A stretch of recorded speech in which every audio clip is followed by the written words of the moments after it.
Hello, good morning, everyone. Happy Thursday. Wow, what day is it? It is early is what day it is. And this morning we're going to be talking about getting back on the horse because it's something that we got to do it. And there are times where things don't work out because it's not something for you to put your attention on, and it's like a closed door, right? We've all experienced that. And sometimes it sucks because it's something we really want, and then it just is not working out. And then there are times where things don't work out for a whole bunch of different reasons, and it's an opportunity for us to get back on the horse. So that's what we're going to talk through today, because I recently have had an opportunity to get back on the horse. And you guys, I love riding horses. I grew up riding horses. All of my neighbors had horses, and it was the most fun. And sometimes it sucks when you get bucked off of one, which I've also had happen. Not bucked off of one, but I was sitting on top of the horse, and he was just chilling, and then something spooked him, or he saw something to chase, whatever, and he like booked it, started galloping across the pasture, and I was riding bareback because they didn't have a custom saddle for this particular horse yet. And so I got thrown off the horse when I was a little kid, and it didn't faze me. Like, I thankfully didn't get injured at all, but I recall right away wanting to start riding again, and then it had created some fear though in the adults who had seen it. And so then I didn't get to ride the horse very often, and then it was a lot of like, be careful, be careful when you get back on the horse. And while I appreciate that, and being an adult now, I can certainly, if I had seen a child be thrown off of a horse, I can imagine I would have had a little bit of that same like, I don't know if we want to ride horses today, maybe we want to do something else. And when you instill that fear in someone, it can create a lot of like, I don't necessarily want to go back to that thing that caused the fear, right? So while I still love riding horses, and while that specific incident didn't necessarily cause me to like not ever want to get back on the horse again, metaphorically speaking, there are lots of things in my past that I can look to and be like, that probably also contributed to my resistance of getting back on the horse. Because you guys, let me tell you, there has been so much resistance in me getting back on this horse. And this horse that I'm talking about I just typed it in the comments. So, good morning, Joel. Good morning, Becky. Hey, Jesse.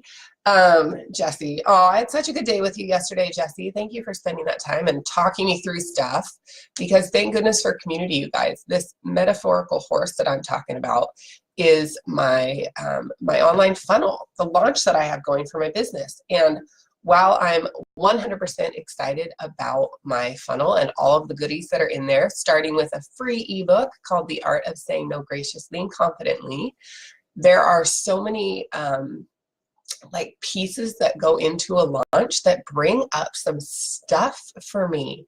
And if you guys have been following at all in the last like month and a half or so, you've seen that I definitely sort of kind of a little bit launched it, and then kind of fell off the face of the planet about it. Because here's the thing, it did not go how I was thinking it was going to go. It didn't hit the goal that I was thinking I was going to hit.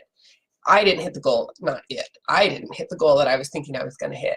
And there were several hiccups along the way that just totally had me like sit down in defeat. And I hate saying that out loud, because when I look back at the things that happened, I'm like, they weren't that big of a deal.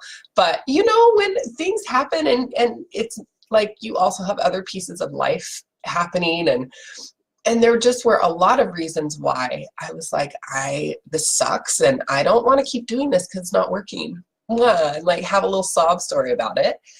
And Jesse, you're so cute. Get the ebook. The link's right above your comment.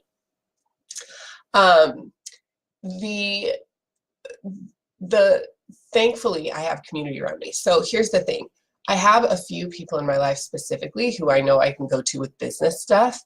And even when it's super uncomfortable, and even when the whole purpose of me going to them is to say, oh, it's not working like I thought it was going to work, and what do I do? Because it's not just going to fix itself.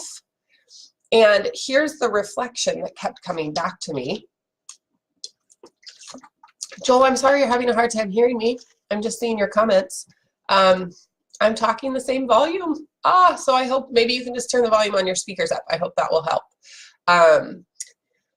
But thank goodness I have community. So I can go to these people in my life and tell them, here's what's up, here's what's not working, and here's what I want to have happen. So like, here's where I'm at, here's where I want to be, and help, because I'm looking at all of this distance between these two places going, that does not feel realistic.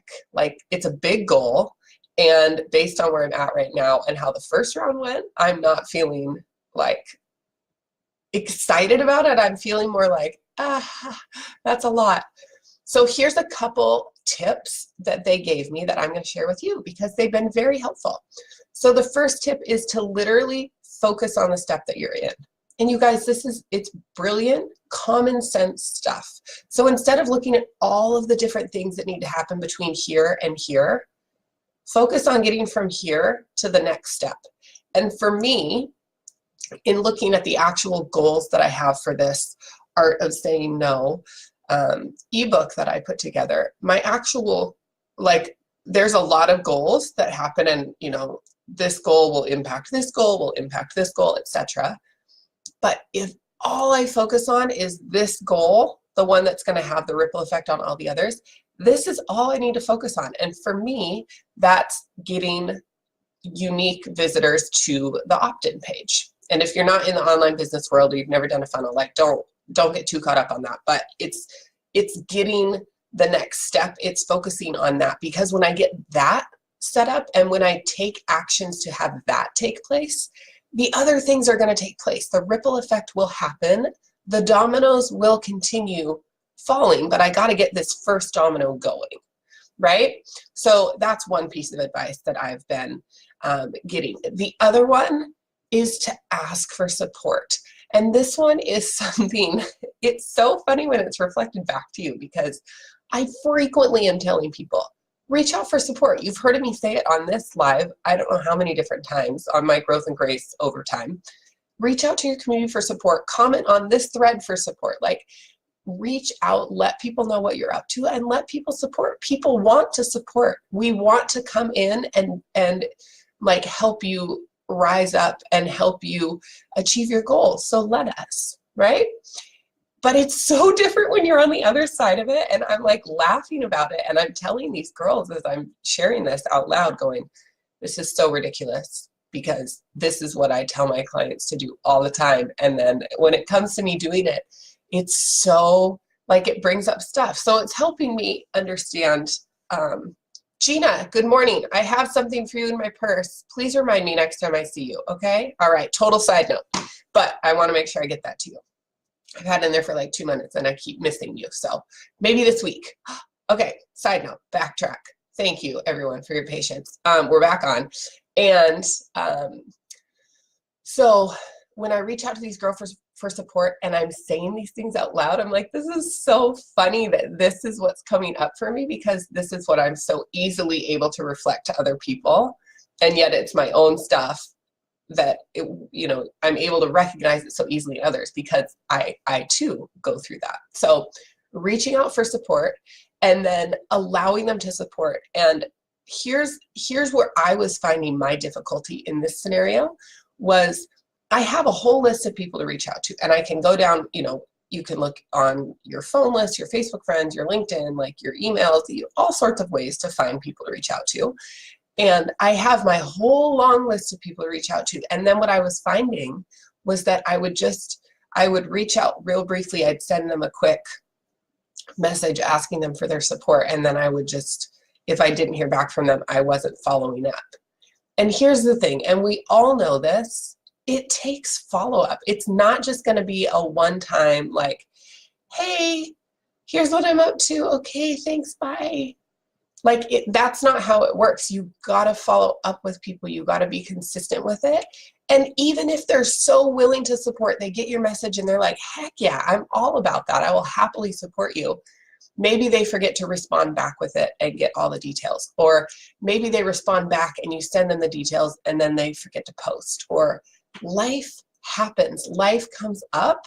And believe it or not, we are not other people's number one focus, right? So when we come to them with a request or an ask, even if they're totally 100% willing to do it and able to do it, and they will create time and space to do it, it's still not their number one priority, right? Like we're interrupting their priorities and the things that they are already working on. And that's not a bad thing. And they're willing to help. So it's not that you can't or shouldn't interrupt them. Just it's really helpful to recognize that we are interrupting their like regular day-to-day and things that they're up to. So knowing that all of that's taking place behind the scenes, it's likely going to take more than just one outreach to have them actually support you in the way that you were requesting support. So planting that seed, because that's something I'm working through, is I'm actually really good at follow-up. And I was not doing that for my own project for this specific launch. So that's something I'm doing differently this time. And then the other thing that happened last time that now I have shifted because I didn't know it was a thing, but apparently Facebook does not play nicely with Bitly links. And if you guys, again, don't know what Bitly links are, like, don't worry about it. It's a way to shorten a really long URL. They don't play nice. So I had all of my promotions. I had these different posts going out. I had people sharing the posts and it was going great. And I was getting traffic to the website. And then Facebook deleted all of them. Straight up deleted them. Just deleted every post that had that Bitly link in it.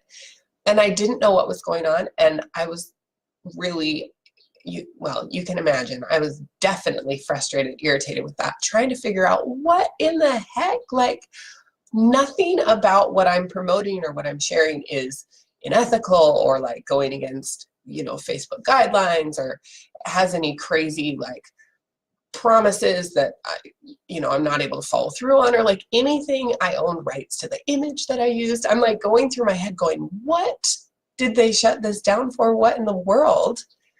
Well, as it turns out, I traced it back to the Bitly links is what had caused them to delete everything. So that just, on top of everything else that was going on and just where I was at the time, I totally let that take me sideways.